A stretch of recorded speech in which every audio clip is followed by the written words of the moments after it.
Hello folks, my name is Mark. This is Why I Hate the World. How you guys doing? So as you've all heard, transgender people are no longer allowed to serve in the military, thanks to our, esteemed president who, in usual Trump fashion, has made a complete shit show out of this announcement.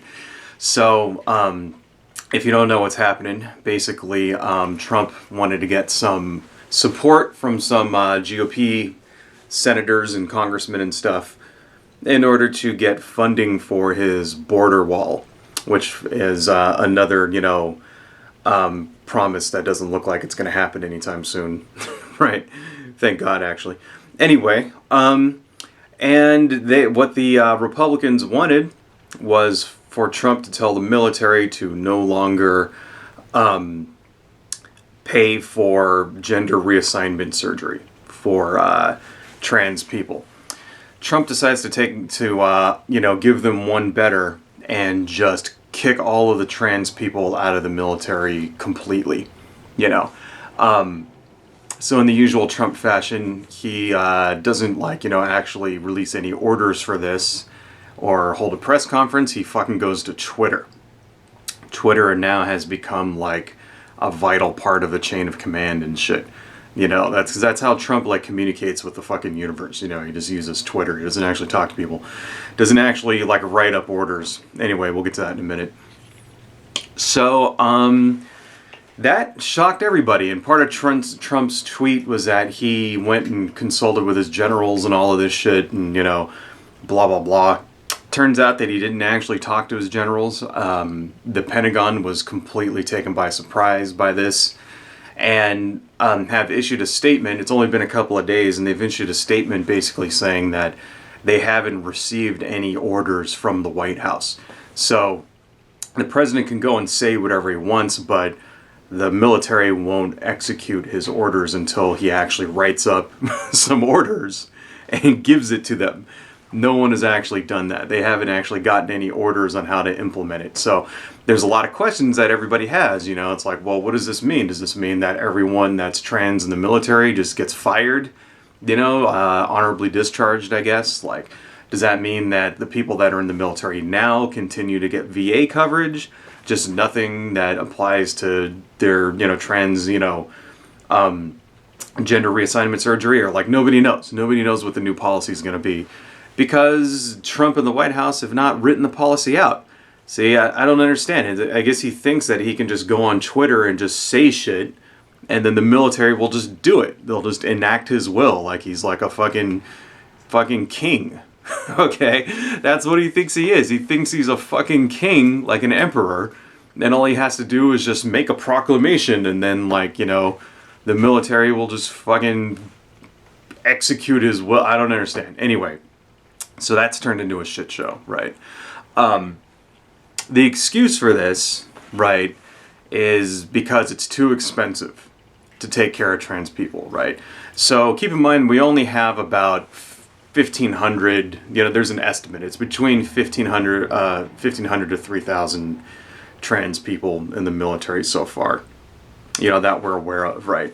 And, yeah, I mean, there may be more. I haven't gotten an exact answer, but somewhere around that, maximum 3,000, right, out of a fighting force of, however many hundreds of thousands we have at any given moment. Now, here's the thing, okay? The arguments for this are complete and total bullshit, as if you really needed to know. Basically, because it's still... they still can't just straight out say because we hate trans people, right? So they have to come up with some bullshit excuse, right? And the excuses are, the first excuse that Trump gave was that it's too expensive, right?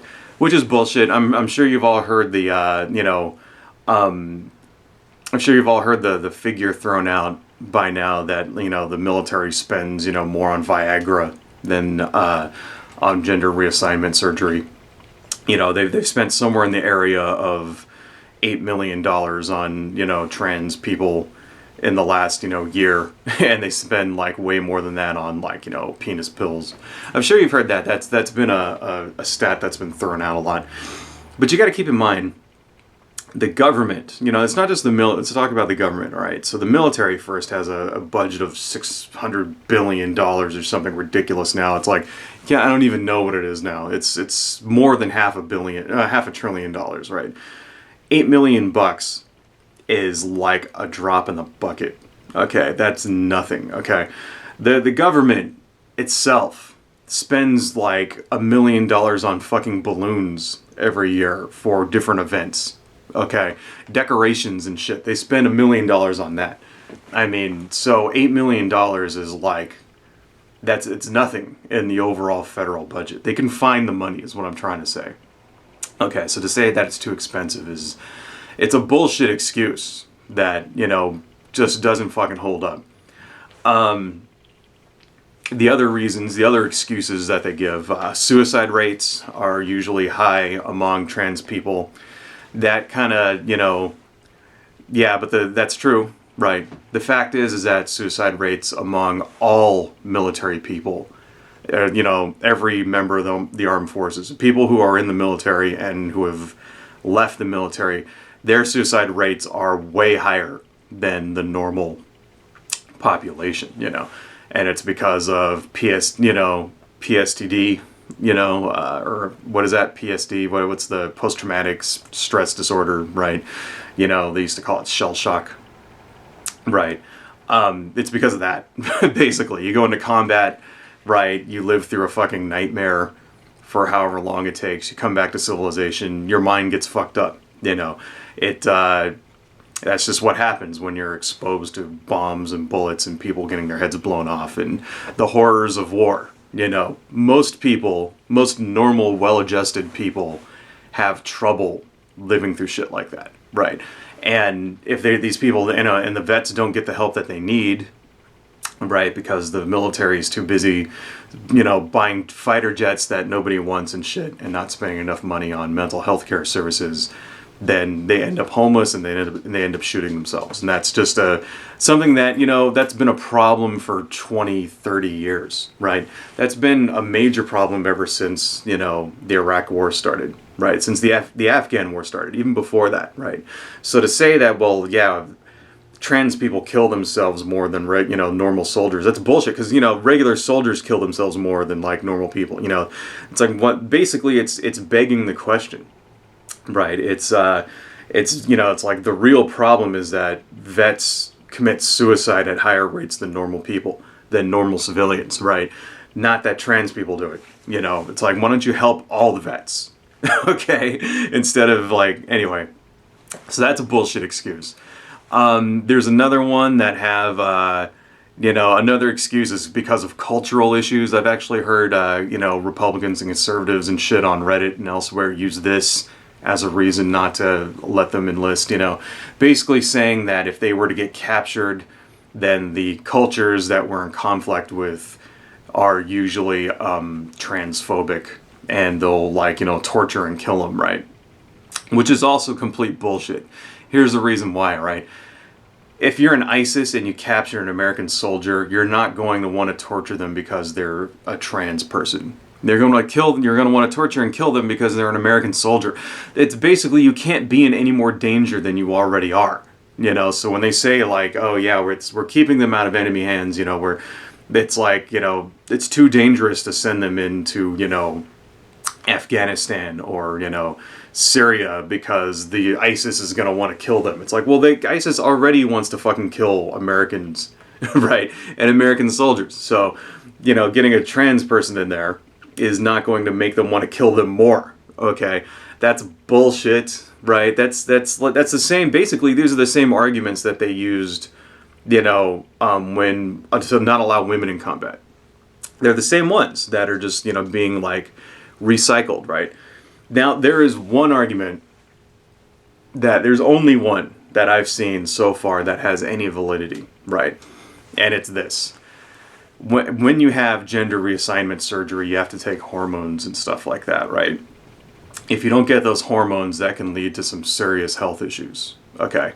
And so, if you're in combat and you're stuck out in the desert somewhere for weeks and weeks and even months at a time, and you don't get that you don't get the hormones that you need, that can really fuck your body up, right?